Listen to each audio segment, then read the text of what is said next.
presented by Monadic Music.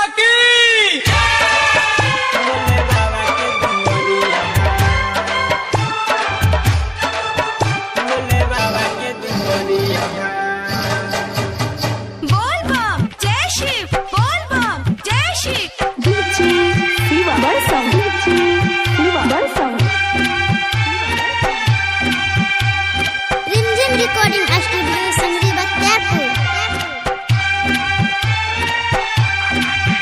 राजा किन द गेरुआ रंग की सरिया हम जेबे भोले बाबा के दुआरिया हा बंधुलबे भोले नाम के पगरिया हम जेबे भोले बाबा के दुआरिया राजा किन द गेरुआ रंग की सरिया हम जेबे भोले बाबा के दुआरिया हा बंधुलबे भोले नाम के पगरिया हम जेबे भोले बाबा के दुआरिया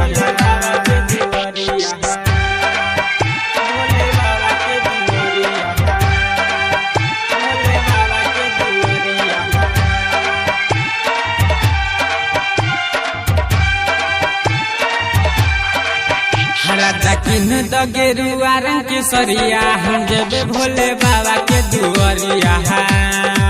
हा बंधुलबे भोले नाम के पगरिया हम जेबे भोले बाबा के दुआरिया